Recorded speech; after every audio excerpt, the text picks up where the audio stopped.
자, 우리 요즘 사순절 기간이죠. 예수님께서 마태복음에 5가지 강화가 있었는데 마지막 강화가 이 종말에 대한 강화, 감람산 강화였습니다. 그걸 다 마치신 다음에 예수님의 그 십자가에 대해서, 죽음에 대해서 본격적으로 이야기를 하시기 시작합니다. 그게 26장, 27장, 28장입니다. 요 일주일도 안 되는 요 기간이 3장에 걸쳐서 아주 중요하게 다뤄지고 있습니다. 예수님께서 종말에 대한 얘기를 마치신 다음에 바로 이렇게 말씀했습니다. 내가 십자가에 못 박혀 죽기 위해서 붙잡히게 될 것이다. 그래서 십자가의 죽으심에 대해서 예고해 주십니다. 앞에서도 간헐적으로 몇 번 있으셨어요. 근데 이제는 임박한 겁니다. 6월절 이틀 전이니까 이제 이틀 지나면 예수님께서 십자가에서 죽게 됩니다.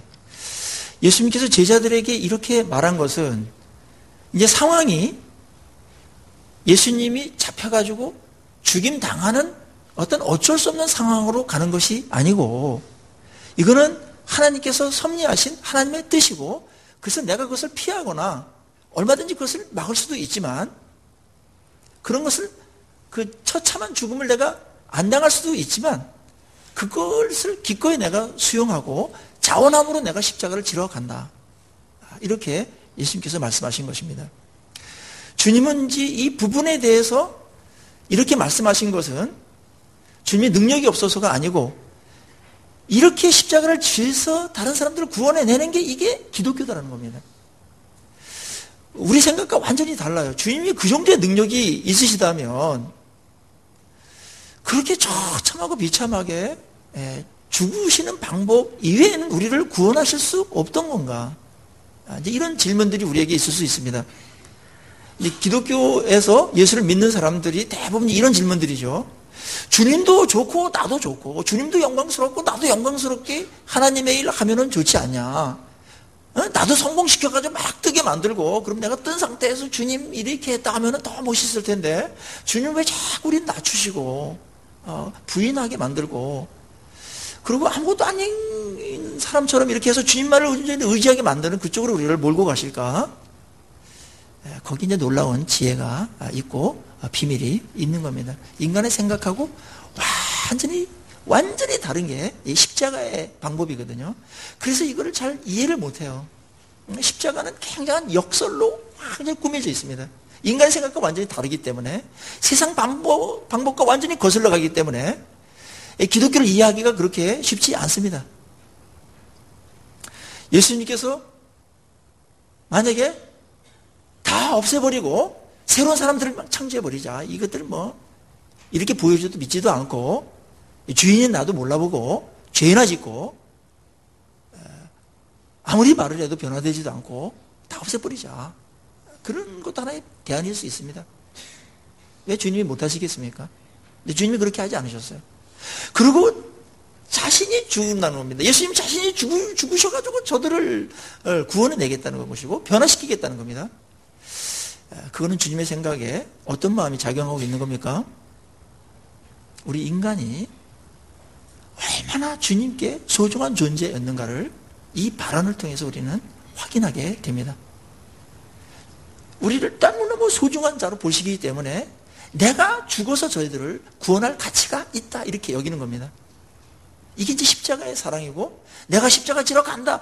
그게 얼마나 고통스러운 길인지 인간의 한계 상황을 몇 번 통과해야 되는 그런 길인 것을 주님이 다 아시고서 그 길을 피하지 않습니다. 뭐 때문에 그렇습니까? 우리를 사랑하시기 때문에 우리가 소중하다라는 겁니다. 그래서 앞에서도 요즘 마가복음에서 계속 말한 것은 인간을 굉장히 존중해라. 그게 예수님의 메시지입니다. 인간 섬겨라. 그게 굉장히 큰 거다. 차별하거나 배타적으로 해가지고 자기가 누구보다도 우월하려는 그러한 꿍꿍이 속이나 의도는 그거는 기독교가 아니다 이겁니다. 사람이 얼마나 소중하면 섬기는 게 가장 큰 가치고 그리고 최고의 섬김은 예수님께서 우리 같은 자를 위해서 그 영광스럽고 존귀한 분이 창조주가 죽으시겠다는 겁니다. 이제 이것이 예수님의 시각입니다. 예수님에 대한 이 인간에 대한 시각이 예수님하고 일치돼야만 하나님하고 동력할 수 있습니다. 이게 안 맞으면 왜 누가 크냐 이제 제자들처럼 누가 잘났냐 말 이거 됩니다. 인간들 모이면 다 그 짓해요. 그건 예수님의 시각이 아니라는 겁니다. 그 한 인간이 얼마나 중요한지 어린아이도 중요하고 소자도 굉장히 중요하고 그래서 그들에게 하는 게 나에게 하는 거고 나에게 하는 게 하나님께 하는 거고 그렇게 막 동일시하시면서 막 그렇게 갖고 가지 않습니까? 예수를 믿는 사람들이 변화되는 것 중에 하나가 뭐냐 하면 옛날에는 사람들을 경쟁 대상이나 그 다음에 어떻게 좀 이렇게 이용해가지고 이익을 얻을까 이런 대상으로 봅니다. 그런데 예수를 믿으면 정말 그 인간 자체가 너무너무 소중해집니다. 존귀해집니다. 이게 변한 겁니다. 그래서 말도 다르고 옛날에 함부로 말했던 것도 절대로 그렇게 할 수가 없는 거죠. 너무나 소중한 존재인데 어떻게 그렇게 함부로 대합니까? 그래서 인간 함부로 대하는 사람은 거듭나지 않은 거예요. 그거는 거듭남을 한번 확인해 봐야 돼요. 그럴 수 없습니다. 가장 큰 변화가 인간에 대한 관점의 변화입니다. 인간이 얼마나 소중한가? 주님 보세요. 인간 죄져 가지고 다 망해도 할 말이 없는 망해야 싸는 그런 인간들인데 그들을 위해서 죽으러 간다는 겁니다. 이게 주님의 마음이고 주님의 관점이고 우리를 보는 시각들입니다. 내가 죽으러 간다 이렇게 말할 때 그 시각에 바로 그 시각에 다른 한편에서는 예수님을 죽일 음모가 논의되고 있었습니다. 가야바의 그 대제사장 관정에서 공식적인 논의가 있었습니다. 이 예수를 어떻게 잡아 죽일까? 결론은 이거였습니다. 죽이되 6월절 명절에는 피하자. 왜냐하면 밀란이 날까봐. 예수님이 아직 인기가 많고 우리는 인기가 없고 그래서 예수님을 우리가 죽였다는 걸 알면 우리도 온전하지 못하니까 수습이 어려우니까 조용할 때 조용하게 처리하자 이거였습니다. 영화를 볼 때 한 장면 내가 십자가 지러 간다. 제자들 딱 모아놓고 그렇게 말하는 장면이 나오고 동시에 또 하나 동시에 한 어느 모처에서는 예수님을 어떻게 잡아 죽일까 이게 논의되고 있었습니다. 근데 여기는 마태복음에서는 마태가 이러한 긴장감이 팽팽하게 돌아가고 있는 이 시점에서 한 여인이 등장합니다. 이 여인은 이제 마리아였습니다. 물론 요 이제 옥합을 깬 사건이 사복음서에 다 기록되어 있는데 면밀히 조사해 보면은 약간 차이점들이 있습니다.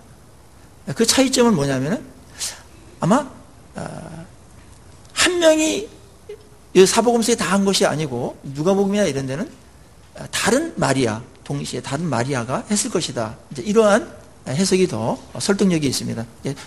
초기에 한번 그랬고 그다음에 이게 막바지에 이제 예수님 죽으시기 이제 이틀 전에 이제 이 일을 한 거기 때문에 이제 시차가 그렇게 되어 있습니다. 한 여인이 와가지고 식사할 때 시몬 문둥병 이제 시몬의 집이라 그랬어요. 이 문둥병자 집에서 이제 식사를 이제 하신 건데 그것도 특이합니다. 아마 문둥병이 걸렸다가 예수님께 치료받은 그런 시몬이었는지도 모르겠습니다. 예수님께서 거기서 이제 식사를 하는데 식사 대부분 이제 약간 비스듬히 누워서 하시거든요. 이렇게 우리나라 정자세를 하지 않고 누는데 한 여인이 나드 한근 그러니까 이 인도산 아주 극상품의 향유입니다. 이 향유를 갖다 부었습니다. 이제 300데나리온 정도니까 300일 품삯에 해당되는 굉장히 고가의 그런 향유를 예수님의 머리에 부은 겁니다. 향이 막 진동했습니다. 이 사건을 사복음서에 하나도 빼지 않고 기록하는 이유가 있습니다. 그거는 이 여인의 향유 옥합을 깨가지고 예수님께 이 부모로 말미암아 거기에 막 그 예수님의 그 죽음의 그늘이 다 깃터 있는 이 처참한 그 십자가인데 겉으로 볼 때는 굉장히 처참하고 어떻게 보면은 흉측한 그런 사건인데 이 사건을 가장 아름다운 향기로 이렇게 나타내게 하는 그런 역할을 이 여인이 한 겁니다. 그래서 거대한 십자가라는 이 전주곡 서막이 울리는데 이 여인의 그 서막이 시작될 때 장엄한 십자가의 이 온 인류를 구원해내는 그리고 수천 년서부터 예언되어졌던 이 사건이 지금 막 터지려고 하는 이 서막에서 한 여인이 등장해서 거기에 아름다운 향기를 내게 하는 겁니다. 그러면서 이 옥합을 깬 이 사건은 예수님의 십자가의 그 내용을 다른 시각에서 볼 수 있게끔 하는 아주 중대한 역할을 하게 됩니다. 예수님께서 그 여인이 그 향유를 부었습니다. 이때 예수님은 그것을 받아들였지만 제자들은 굉장히 그 불만이 있었습니다. 제자들의 불만은 이거였습니다. 굉장히 분개해가지고 무슨 의도로 이것을 허비하느냐 이랬습니다. 이 허비로 봤습니다. 허비로. 이 300데나리온 한꺼번에 딱 이렇게 해가지고 없어지는 것은 허비 맞습니다. 일리가 없지 않습니다. 그 향유를 부었다고 그래가지고 예수님께서 뭐 안 죽는 것도 아니고 또 예수님이 뭔가 이제 변화가 일어나는 것도 아니고 뭐 십자가를 질 때 뭐 고통이 없어지거나 그러는 것도 아니고 뭐 아무런 어떤 실용적인 일이 벌어지지 않습니다. 그런 면에서 허비입니다. 허비입니다. 그리고 이 제자들은 화가 나가지고 저거를 가난한 자들에게 팔아가지고 구제했으면 얼마나 많은 가난한 사람들이 도움을 받겠는가. 그렇게 이제 생각을 하고 말을 했습니다. 가난한 자들을 떠올랐습니다, 이 사람들이. 아깝기 때문에 가난한 자들을 들먹이고 있는 건지, 좀 원래부터 이 사람들은 가난한 자들에게 애정이 있어서 그런 건지는 모르겠지만은, 이때껏 이들의 이제 행동을 봐가지고는 가난한 자들에 대한 어떤 애정이 그만큼 많지는 않았습니다. 특별히 여기서 이제 주동을 했던 자가 다른 복음서에서는 유다가 주동을 했습니다. 유다가 또 이제 회계를 맡았고, 이제 돈에 대해서 어떻게 써야 될지를 알았기 때문에, 그 정도 돈이라면은 딱 돌아간 겁니다. 이 가난한 자들에게 주지 한꺼번에 무슨 예수님 조금 기분 좋게 하는 그 효과밖에 없는 것 같은데, 겉으로 볼 때는. 그건 낭비입니다. 흘러는 다시 이렇게 뭐 주워 담거나 그럴 수도 없는 겁니다. 그렇게 하냐. 이렇게 이제 실용적인 접근도 하게 된 겁니다. 근데 이들의 잘못이 무엇입니까? 이게 많은 사람들이 믿으면서도 오해하는 이 부분인데, 이 제자들도 오해하고 있는 거예요. 그 오해 하나는 뭐냐면은, 이 신앙의 내용이나 이런 것들을, 행위를 너무나 이 경제 논리로다가 볼 때가 있습니다. 우리는 자본주의 세상에 살고 있고, 돈의 씀씀이를 어떻게 쓰느냐에 굉장히 관심이 많기 때문에 굉장히 가치 있는데 돈을 쓰고 싶어 합니다. 이 가치 있게 쓰지 않으면은 낭비라고 보고 허비라고 보는 겁니다. 그렇지 않습니까? 가난한 자들에게 주는 거 참 그거 아름다운 겁니다. 또 다른 하나는 이들이 경제적인 논리로만 본 게 아니고 예수님의 그 육체가 얼마나 존귀한지를 이들은 아직도 파악하지 못하고 있는 겁니다. 그 육체의 죽으심으로 인해서 그 죄물로 인해서 유월절에 어린 양이 되는 거죠. 그래서 온 인류가 다 죽고 비참한 삶을 살아갈 수밖에 없는데 형별을 못하는데 이 육체가 제물로 바쳐짐으로 인해서 온 인류가 구원받는 길이 생기고 가난한 자 몇 푼 먹을 거 이렇게 먹여주는 것도 중요하지만 그거 이상으로 생명을 살리는 구원해내는 천국으로 운명이 바뀌어지는 이런 일들을 할 육체라는 것을 이 제자들은 모르고 있었습니다. 그러니까 허비입니다. 허비. 우리가 예수를 믿을 때 이제 교회와 세상이 공통적으로 갖고 있는 하나의 평가 기준이 있습니다. 그게 뭐냐면은 어려운 사람들을 돕는 거, 이거는 공동선입니다. 공동선. 이 교회가 해야 돼요. 주님이 지금 이것이 나쁘다거나 그렇게 하지 않는 거예요. 그것은 너희들이 언제나 가난한 사람들이 있다. 그 말은 언제든지 그 가난한 사람들을 도와야 된다. 그렇지만 지금은 아니다 이겁니다. 지금은. 그렇게 정리를 해 주셨어요. 주님만큼 가난한 사람들 많이 돕고 애정하고 그렇게 위하고 막 이렇게 했던 자가 누가 있겠습니까? 주님의 평가는 여기서는 달랐습니다. 우리가 교회를 평가할 때 요즘에 우리 한국교회가 많은 어려운 사람들을 많이 돕는 거 많이 저는 해야 된다고 생각합니다. 이게 굉장히 중요한 겁니다. 어려운 사람들을 도와야 됩니다. 어려운 사람들을. 그런데 그거보다 더 가치 있는 게 없는 게 아닙니다. 그거보다 더 소중한 게 있는데 그게 뭐냐면 예수 그리스도를 통한 구원입니다. 먹을 거 조금 주는 것보다는 영원히 구원받고 그 다음에 영원한 그런 행복과 영원한 의미 있는 그런 삶을 살고 영원히 굉장히 천박한 어떤 그런 아주 인간의 어떤 그 자리에서 하나님의 형상이 완전히 일그러진 그러한 이제 비참한 상태에서 예수를 통해서 구원받고 이 십자가의 보혈로 말미암아 용서만 받고 인간이 새로워지는 거, 소중함을 회복하는 거, 그리고 천국에 가는 거, 하나님의 사랑의 대상으로다가 이 땅에 살아가는 것만큼 더 존귀한 게 없는 것이고, 그거는 비교했을 때 가난한 자를 돕는 것도 중요하지만은 이거랑 비교해서는 비교가 될 수 없는, 비교 불가한 그러한 가치가 있다라는 걸 인정해야 됩니다.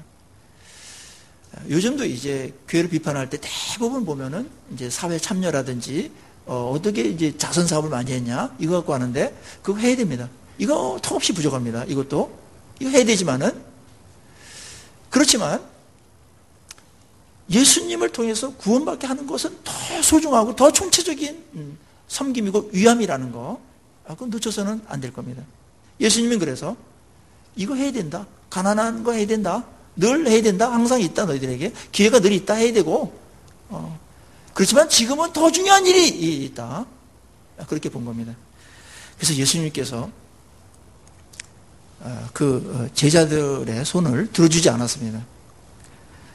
그리고 예수님께서 그 여인에게 잘했다 이렇게 말했습니다. 10절 보십시오. 예수께서 아시고 그들에게 이르시되 너희가 어째 이 여자를 괴롭게 하느냐? 그가 내게 좋은 일을 하였느니라. 좋은 일이다. 아주 아름다운 일이라는 겁니다. 원어에 보면은 아주 아름다운 일을 한 것이다.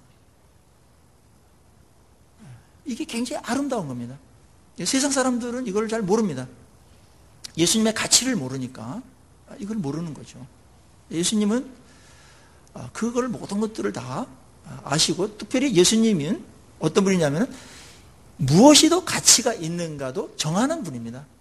인간이 정하지 못합니다. 뭐가 가치가 있는가라는 것은 주님이 정할 일이고 무엇이 잘한 건지 무엇이 못한 건지도 주님이 정하시는 것입니다. 그것에 대한 결정권을 갖고 있는 분이 주님이세요. 그래서 주님의 시각으로다가 어느 사건을 보는 것은 굉장히 중요한 거고 그런 면에서 성경을 면밀하게 연구하지 않으면 대부분 세상적인 시각으로다가 뭘 평가하고 이제 이렇게 하면서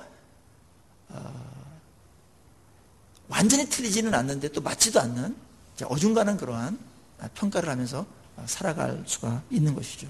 굉장히 안타까운 일들입니다. 그리고 예수님께서 이렇게 말씀하셨습니다. 11절에 가난한 자들은 항상 너에게 있거니와 나는 항상 함께 있지 않다. 어느 특별한 어떤 그런 아주 그 기회가 있었는데 그 여인이 그 기회를 포착했다는 겁니다. 그리고 12절에 같이 한번 읽겠습니다. 12절 오늘 주제절인데요. 시작. 이 여자가 내 몸에 이 향유를 부은 것은 내 장례를 위하여 함이니라. 예수님의 평가는 굉장히 상상을 초월한 그런 평가가 나왔고 해석이 나왔습니다. 이 여인이 한 것은 내 죽음을 미리 준비하는 것이다. 내 장례를 미리 준비한 거다. 이렇게 받아들이셨습니다. 아무도 이 죽음에 대해서 관심이 없었습니다. 제자들은 예수님의 이 소중한 이 보배로운 이 죽음을 주님께서 안 당하셨으면 좋겠다 이렇게 생각했습니다. 그래서 이거 할 때마다 침묵을 지킵니다. 제자들은 안 했으면 좋으니까 또 말릴 수는 없고. 근데 이 여인이 이렇게 한 겁니다. 물론 이 여인이 예수님께서 죽으시고 나중에 부활하셔가지고 온 인류를 구원할 것에 대해서 어느 정도 인지했는지는 모르겠어요. 아마 그냥 예수님을 사랑했기 때문에, 예수님께서 말씀하시는 거 가만히 보니까 얼마 남지 않은 듯한 어떤 분위기, 그래서 내 사랑을 한번 표현하고 싶다, 이래서 예수님께 느닷없이 달려들어가지고 그걸 깬 겁니다. 여자들이 이런데 이렇게 막 공식적인 모임에 이렇게 막 나타나거나 그러면 안 되거든요. 당시에는 가가지고 탁 붓고 이제 머리털로 그거를 씻고 이랬습니다. 그것을 예수님께서는 굉장히 귀한 것으로 받아들였습니다. 이 장례를 준비한 거다, 이게 내가를. 이건 엄청난 그 연결이면서, 그리고 이 여인이 한 일이 얼마나 소중하고 가치 있는 허비였는가, 아름다운 낭비였는가, 그거를 예수께서 입증해 주고 있는 겁니다. 우리가 가치 있는 삶이라는 것은 뭡니까? 우리에게 있어서 허비와 절제에 대한 기준은 뭡니까? 무엇이 허비이고 무엇이 잘 쓰는 겁니까? 이거는 모든 일을 할 때 우리가 판단해야 될 그런 기준들이죠. 시간을 쓸 때 무엇이 허비하는 것이고 무엇이 잘 쓰는 겁니까? 돈을 쓸 때 무엇이 허비고 무엇이 잘 쓰는 겁니까? 우리 인생 어디에 헌신하는 것이 잘하는 것이고 어디에 헌신하는 것이 못하는 것이며, 어디에 헌신하는 것이 낭비고 어디에 헌신하는 것이 가치 있고 의미 있는 것입니까? 이 부분을 지금 주님께서 우리에게 가르치시고 있는 겁니다. 1차적으로 주님께서 여기서 큰 기준은 뭐냐 하면, 주님과 연관된 그 일은 굉장히 소중한 것이다, 그겁니다. 어쩌면 주님께서 자기네 주님에게만 해야지 그렇게 가치가 있나, 이렇게 아마 이기적인 눈으로 또 그렇게 바라보는 눈들도 있을 수 있습니다. 그런데 주님의 말이 이게 사실이에요. 최고의 가치 있는데 거기에 헌신하고 최고의 가치에 뭔가를 쓴다는 거, 그거야말로 가치 있는 일이고, 뭔가 허무해요. 뭔가 가치가 없어, 시시해요. 뭔가 썩어질 거예요. 거기에 막 헌신하고 거기에 막 투자하고 이러는 것은, 그거는 가치가 없는 거 아니겠습니까? 그러면서 주님은 영원하신 분이고, 주님은 우리가 생각하는 것보다 어마어마한 가치가 있는 분 아니겠습니까? 그분에 의해서 모든 인류의 운명이 달려있는 것이고, 영생이라든지 인간의 회복이라든지 행복이라든지 뭐 관계라든지 의미라든지 뭐 이런 거, 천국 지옥, 이런 게 다 주님께 달려있는 것 아니겠습니까? 그런 주님은 얼마나 존귀한 자입니까? 이 말이 없어. 인간의 용어로다가 표현할 게 없어요. 그래서 주님께서는 세례 요한을 평가할 때 여자가 낳은 자 중에 이 세례 요한보다 더 큰 자가 없다라고 말했던 것도 그런 맥락에서 평가한 겁니다.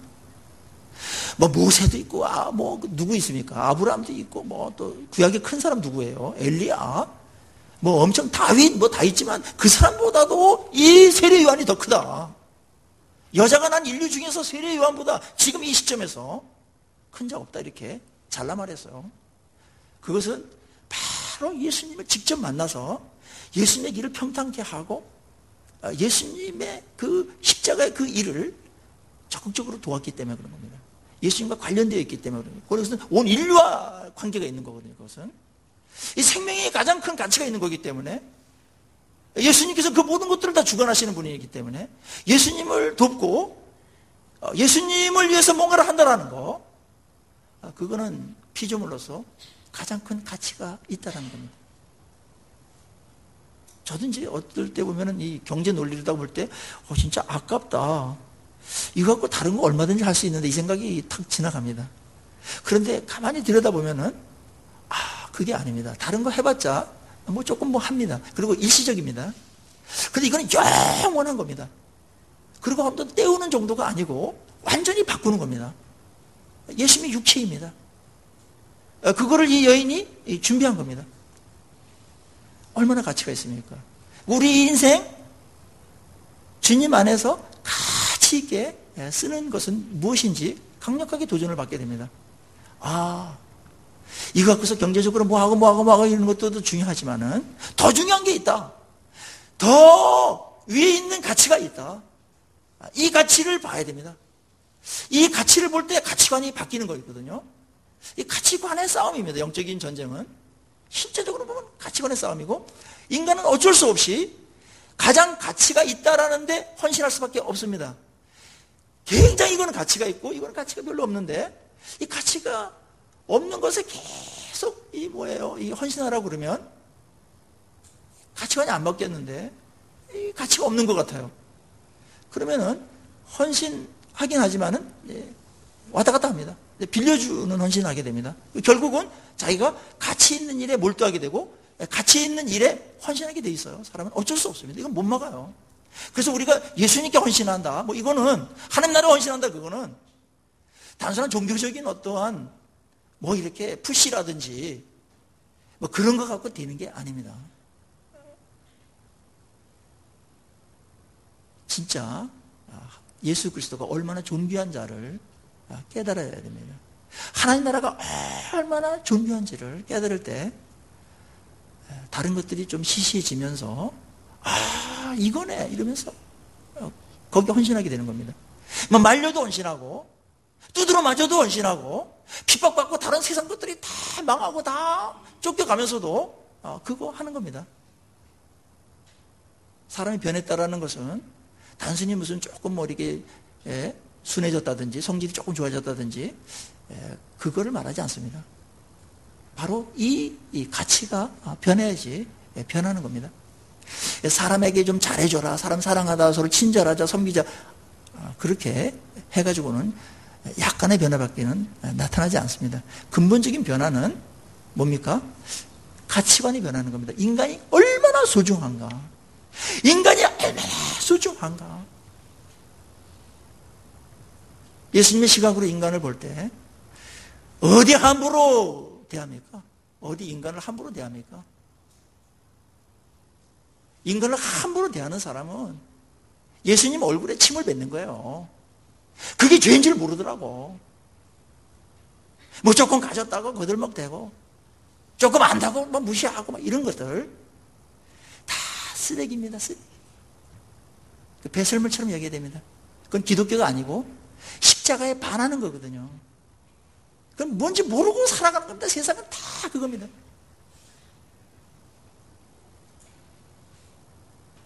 십자가의 정신이라는 것은 바로 이겁니다. 인간 존중입니다. 예수님이 내 생명 던져서라도 구원해내겠다. 그만한 가치가 있다는 겁니다. 우리 그 시각으로 우리 사람들 봐야 됩니다. 우리 자녀들 봐야 됩니다. 자녀는 내 소유 아닙니다. 함부로 대하지 마세요. 어리다고. 말 못한다고. 죄입니다. 죄. 이게 죄악이에요. 이게 죄악이 아니면 뭐가 죄악입니까? 십자가를 아직 모르는 겁니다. 주님의 시각이 뭔지 모르는 겁니다. 근데 이 주님의 시각을 가지면 한 생명 한 생명이 세상적으로 어쨌든 그건 다 필요 없어요. 존재 자체가 존귀하니까 존귀하고 화낼 수 없어요. 어떻게 존귀한데 화를 냅니까? 주님도 화를 안 내는 사람인데 아주 존귀한 자들입니다. 이것이 십자가입니다. 그때 나도 모르게 존귀하니까 자세가 나오는 겁니다. 그게 섬김입니다. 그게 겸손입니다. 이게 없이 무슨 겸손 섬긴다, 그거는 세상적인 수준에서밖에는 나올 수 없는 것이고 그것은 도덕과 윤리지 십자가가 아니라는 것 기억하십시오. 우리는 이게 너무나 익숙해 있어가지고 이 죄성이거든요. 너무 익숙해 있어가지고 그냥 함부로 대합니다. 함부로 말이 막 나옵니다.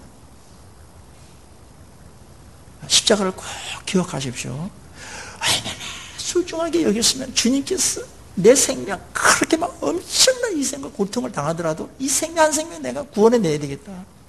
이게 십자가라는 거. 이 십자가의 기꺼이 집니다. 기꺼이. 주님께서 그렇게 조종했던 자를 무시하면은 그건 주님을 무시하는 것입니다. 그래서 이 소작이 한 것이 내가 한 거다. 이게 되는 겁니다. 이 연결, 이 깨달음, 이때 우리의 시각에, 이 우리의 기준에 혁명이 일어나야 돼, 혁명. 이게 없이 10년, 20년 믿어도 사람 사랑 못합니다. 겸손 안 해집니다. 매일 그냥 그 타령입니다. 이게 변할 때 자연스럽게 가는 겁니다. 예수님께서 이 옥합을 깨뜨린 여인을 받으십니다. 그리고 그가 원래 의도한 것 이상으로 칭찬해 주시고 상급을 주십니다. 거기 보니까 13절 한번 같이 한번 읽어보겠습니다. 시작. 내가 진실로 너에게 이르노니 온 천하에 어디서든지 이 복음이 전파되는 곳에는 이 여자가 행한 일도 말하여 그를 기억하리라. 네. 이 여인은 사실은 세상적으로 대단한 자가 아니었습니다. 그런데 주님께서 온 천하 어디서든지 이 복음이 전파되는 곳에는 이 여자가 행한 일도 말하여 그를 기억하게 될 거다. 예수님에 대한 이러한 단순한 사랑의 표현이 이 정도까지 될지는 이 여자는 상상도 못 했을 겁니다. 그냥 예수님이 너무나 좋고 은혜 받은 게 많고 그래서 사랑을 표현한 겁니다. 사랑 표현해야 되겠다. 그게 이제 옥합을 깬 거였습니다. 주님은 이 사랑을 받으셨습니다. 주님은 우리가 마음으로 주님을 사랑하는 거 좋아합니다. 그런데 마음으로만 있는 것만 좋아하는 게 아니고 마음에 있는 사랑을 표현하는 것도 주님이 좋아하십니다. 인격이시기 때문에. 우리도 그렇잖아요. 부모님들이 가장 어버이날 싫어하는 게 마음으로 사랑하는 거예요. 마음으로 사랑. 부모님들은 그 마음에 있는 거를 봉투로 표현하기를 바라십니다. 무슨 같이 쓸 무슨 샴푸라든지 이런 거 안 좋아하십니다. 그런 거 하지 마세요. 같이 하자는 거 아닙니까? 그러면 다 위한 것처럼 샴푸 사드렸잖아요. 막 이러면서 하죠. 그렇게 하지 마시고 그분만을 위해서 뭔가를 표현해야 돼요. 그분만을 위해서. 이건 완전히 주님만을 위해서 표현하는 거거든요. 주님이 그것을 기뻐 받으셨어요. 창조주께서 기뻐 받으셨어요. 그래서 우리가 주님을 사랑할 때 표현이 필요합니다. 찬양도 필요하고 그다음에 헌신도 필요한 겁니다. 그러니까 예배는 드림입니다. 드림. 이 사랑하는 자에게 뭘 드렸을 때 그분이 너무나 좋아할 때 그때 최고의 기쁨 상태로 들어가게 됩니다. 최고의 기쁜 상태. 기쁘게 받아들일 때 사랑하는 자가 내가 뭘 했는데 기쁘게 받아들여. 그러면 막 그것은 내가 그거 갖고서 뭐 사먹고 뭐 피자 사먹고 뭐 하고 이런 쇼핑하고 이런 것보다 훨씬 더 풍성하고 고급스러운 그 즐거움과 기쁨과 의미를 누리게 되잖아요. 이 부유함이 있는 거거든요. 그 예수님은 우리에게 모든 걸 다 주셨어요. 죄 용서함도 주시고 다 주셨어요. 필요한 거 다 주셨는데 다 주신 것 중에서 그 용돈을 어떻게 줬다면 자녀들이 용돈을 아껴가지고 뭐를 이렇게 사주면 기쁘잖아요. 그렇듯이 굉장히 표현하는 걸 좋아하십니다. 주님도. 인격이십니다. 주님은 마음만 있으면 되고 중심만 보시지 그렇게 하지 마세요. 중심이 있으면 표현도 있어야 되는 겁니다. 이게 인격입니다. 그러면서 좋아지는 겁니다. 교제입니다. 관계입니다. 우리는 이 옥합을 깬 이 여인의 이 사건을 통해서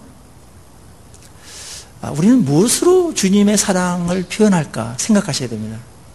이거로 표현했으면 좋겠다. 고백으로 표현할 수도 있고, 여러분이 어떤 가진 것 중에서 뭘로 표현 한번 해보세요. 굉장히 기분이 좋아요. 제가 얼마 전에 이제 생일이 지나갔는데, 예원이는 이제 자기 용돈을 아껴가지고, 나이키 운동 티를 샀습니다. 나이키. 그거 용돈 아껴가지고 했는데, 사랑의 진정성이 느껴지더라고요. 그러면서 용돈을 많이 줘야 되겠다 그 생각했어요. 그 몇 배로 내가 줘야 되겠다 그렇게 생각하고 있어요. 지금 굉장히 흐뭇했습니다. 다 우리가 준 돈이지만 하여튼 흐뭇했어요. 근데 서울에 가 있는 이 종원이는 아무런 소식이 없어요. 아는지 모르는지. 그래서 내가 흘렸습니다. 이 종원이는 아무 소식이 없네. 얘는 뭐 어떻게 된 거야? 그랬더니 제 아내가 그거를 딱 해가지고 종원이한테 몰래 아버지가 섭섭해하시고 삐진 것 같더라. 이렇게 연락을 했습니다. 그랬더니 종원이가 엊그저께 아디다스 테니스화 신발을 보내왔습니다. 그래서 내가 전화를 바로 했습니다.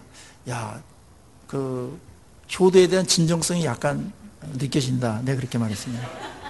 그러면서 이거를 사는데 이게 굉장히 그래도 10만 원 상당 해당되는 건데 얘가 용돈도 그렇게 풍성하게 안 주는 건데 이걸 했다라는 거는 옥합을 깬 거랑 비슷한 사건이었어요. 그래서 좀 용돈도 좀 더 줘야 되겠다. 이제 그렇게 생각을 하고 있습니다. 하나님과 관계가 이겁니다. 그러면서 마음에 굉장히 마음속에 기쁨이 있었어요. 원래 이제 저는 물질이 약하기 때문에 좋은 것도 있지만 이게 이제 어떤 경로를 통해서 표현됐느냐 이게 이제 중요한 거죠. 그러면 저는 아마 그거 입고 다니고 그다음에 이제 운동할 때 많은 사람에게 이거 분명히 자랑할 것 같아요. 자랑 안 하고는 못 살 것 같아요.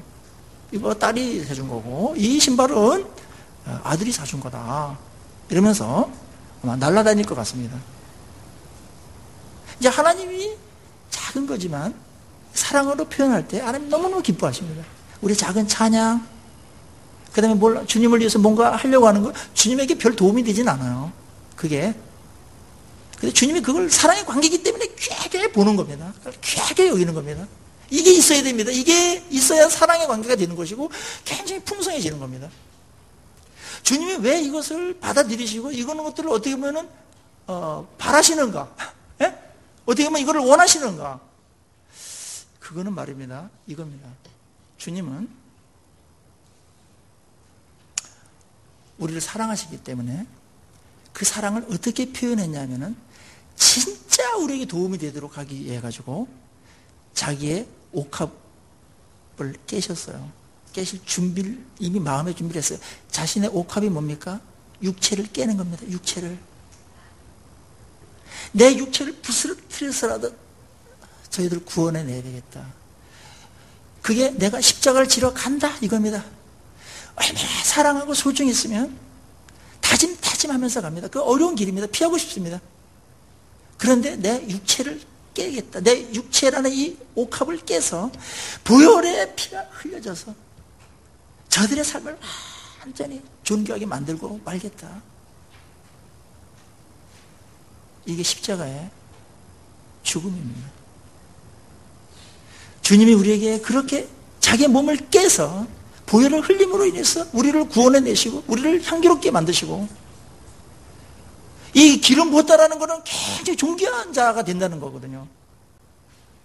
그렇게 우리를 만드시는 겁니다. 이 십자가의 보혈로 인해 가지고 그래서 보혈입니다. 겉으로 볼 때는 처참하고 비참하고 막 비비린내 나지만 내용으로 봤을 때는 이게 얼마나 향기롭고 보배로운지 우리에게 뭘 해줘야 우리가 존귀해지는지를 주님은 아셨어요. 그거는 단순히 뭐 먹을 거 조금 주고 조금 이렇게 필요한 거 채워주는 것으로 주님 만족할 수가 없었어요. 근본적으로 저들을 존귀하게 만들어야 되겠다. 그거는 내 옥합인 내 몸을 깨야 된다. 기꺼이 깨지는 자리로 나갑니다. 그리고 다른 사람이 깨는 것 같지만 주님이 깬 겁니다, 사실. 자신을 깨시고 십자가의 보혈로 우리를 존귀케 향기롭게 만드신 겁니다. 이게 십자가입니다. 이제는 우리 차례입니다. 이런 사랑에 우리는 어떻게 화답할 것인가? 기억하십시오. 표현한 것만큼 사랑하는 건지 모릅니다. 그리고 기독교를 운운할 때 기억하십시오. 무슨 가난한 사람을 조금 돕는 거 그거 잘한 거지만 그거로 기독교가 아니라는 거 그거 해야 돼요. 이런 근본적인 일들이 우리 안에서 벌어져야 된다는 거예요. 그것이 그 사람을 더 위할 수 있는 방법이 없지 않습니까? 그게 사랑입니다, 여러분. 주님께서 존귀하게 하신 그 일을 우리도 돕는 겁니다. 혜택을 입은 자로서. 그리고 한 옥합을 깼던 이 여인처럼 사랑을 어떻게 표현할 것인지 생각하십시오. 작은 표현도 주님은 크게 받아들이시고 크게 받아들이시고 기뻐하실 뿐만 아니라 그거에 대해서 충분하고 넘치는 보상을 해주시는 분이십니다. 그것은 사랑이기 때문에 그렇습니다. 사랑이기 때문에 기계적인 어떤 거래가 아니고 사랑이기 때문에 이것이 있어야 되고 그렇게 되고야 말 겁니다, 여러분. 주님의 사랑을 더욱더 깨달아가는 사순절 되시기를 바라고 주님의 시각으로 나도 보고 다른 사람도 보고 그래서 우리가 주님께 또 다른 사람에게 표현해야 될 사랑은 어떻게 해야 되는지 생각하시고 고민하시고 그렇게 내십시오. 이 여인의 위대함은 이겁니다. 다른 사람들은 사랑 표현해야 되지, 주님 은혜 받았는데 은혜 표현해야 되지, 다 마음으로 놓고 주저하고 있었습니다. 사랑 모르는 거 아닙니다. 우리 많은 성도들이 주님의 사랑 다 알잖아요. 주님이 이렇게 사랑하는 거 다 알지만은 마음의 표현에 대해서 주저할 때가 있는데 이 여인은 해버린 겁니다. 이게 이제 이 여인의 위대함인 것입니다. 여기에 많이 머물러 있어요. 사랑을 과감하게 파격적으로 표현하십시오. 주님이 기뻐하시고 관계가 너무너무 좋아집니다. 부부 사이에도 있지 않습니까? 해야 되지. 우리 아내한테 또 우리 남편한테 너무나 귀한데 해야지 하는데 평범하게 하면은 사랑이 그 정도밖에 안 느껴져요. 잘 안 느껴져요. 근데 한 번은 파격적인 허비가 필요합니다. 파격적인 허비. 그러니까 아내를 위해서 한번 막 근사한데 내려가가지고 공주처럼 한번 모시면 한 3달 이상 갑니다. 3달. 이게 있어야 돼요. 이게 남편한테 얼마나 고생 많이 했습니까? 가족 다 지켜내느냐고 얼마나 막 직장에서 막 무시당한 것도 다 참고 막 사표 던질까 막 이상하게 여기까지 올라오는데 다 얼마나 불쌍한지 모릅니다. 그래서 한 번은 이 남편 존경해야 되겠다 이래가지고 한 번 진짜 맛있게 막 파격적으로 한번 대하면 남자들은 조금 오래 갑니다. 한 6개월 갑니다. 사랑이 그렇게 해서 자라가는 겁니다. 여러분, 이런 파격이 낭비일까요? 이런 아름다운 사랑의 표현이 좀 과했다고 해서 그것이 허비일까요? 아니라는 겁니다. 파격적인 사랑. 늘 하면 모르겠지만 꼭 필요합니다. 주님은 우리를 파격적으로 사랑하셨습니다. 파격적인 사랑. 진짜 파격이었습니다. 우리 사랑하는 거는. 그 파격이 얼마나 컸는지 자신을 던졌어요. 이해할 수 없을 정도의 파격이었어요. 그 사랑의 대상자라는 거 꼭 기억하시고, 여러분 시시한 자가 아니라는 거, 소중한 자라는 거 기억하시고, 소중한 자이기 때문에 소중한 사랑을 하는 그런 자로 부름받았다는 거 꼭 기억하시고, 이 사랑에 승리하시는 사순절 되기를 주의 이름으로 축복합니다. 우리 같이 기도하십시다.